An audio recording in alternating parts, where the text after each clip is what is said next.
Hello and welcome to Homer for Sunday, September 28th, 2025.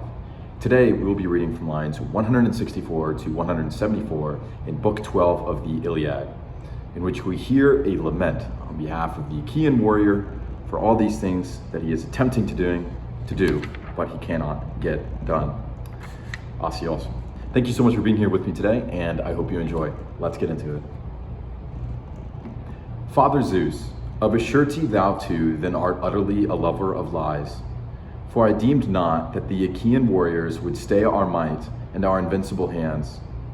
But they, like wasps of nimble waste, or bees that have made their nest in a rugged path, and leave not their hollow home, but abide, and in defense of their young ward off hunter folk.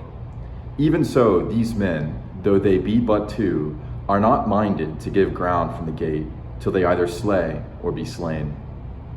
So spake he, but with these words he moved not the mind of Zeus, for it was to Hector that Zeus willed to vouchsafe glory. Wonderful. Let's sing it in the Greek. Zdeo patare ranukai supilop saude setatuxo, panko malua garago gafamen haro asakaius.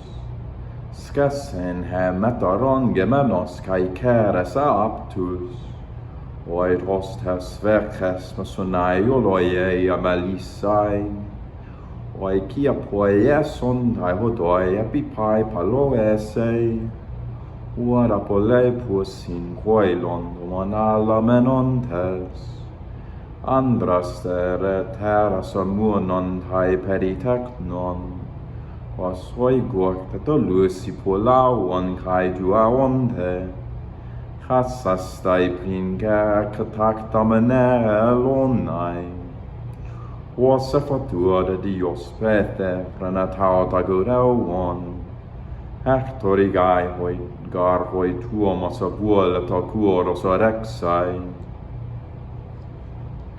Amazing. I always try to, give it melodic contour. These reading of these lines, so my eyes are itching because I need to get more sleep. Because the fact that I don't know, it just feels like there's a barrier for us to understand how exactly the Iliad was performed in its contemporary context. Not just because there's an infinity of interpretations. But also because of the fact that there are certain physical barriers to the manifestation of evidence in our modern times. And what I mean by that is that just as with the, right,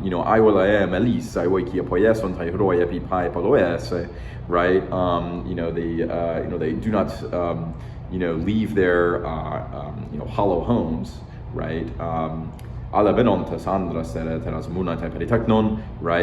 but they stay at home to defend their folk. So too do we also stay in our own world, right? And we find it very difficult to accommodate to different expressions and different epic forms of going through how to think about things. And asios, this is kind of tragic, right, as a speech. This word here, right? Father Zeus, indeed, are you not right now a lover of lies, right? And are you not set out, pankumal, right? So in every way thus set out, right, as a lover of lies.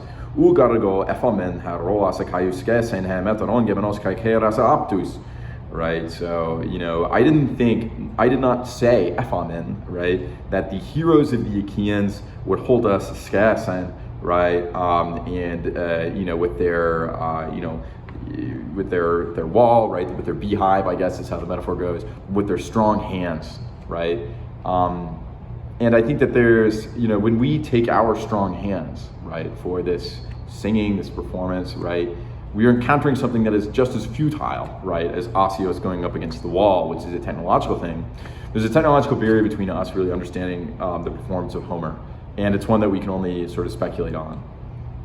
And I think this is, I love it when epic authors or Greek lyric poets invoke bees, Plato really loves bees. I read a lot of Plato. I think it's extremely important that we recognize, the use of the bee, and basically like what it means to be in a colony, right? What it means to sort of like think about yourself as a team. And so the last thing I want to mention in that is that this other world that Asios is trying to get into, right, is fenced off by this aioloi, excuse me, right? So I guess it sounds like Aeolian, right? But I think the translation has it as wasps of nimble waist, right? But what it actually means is that they bend a lot, so they're very bendy wasps, and it's kind of protean in that aspect, and that it can always change.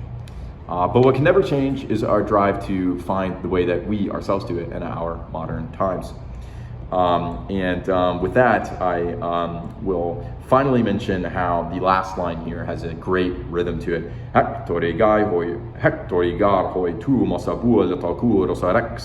Right? It's just really, really cool how you have the pitch going up on the downbeat of each one.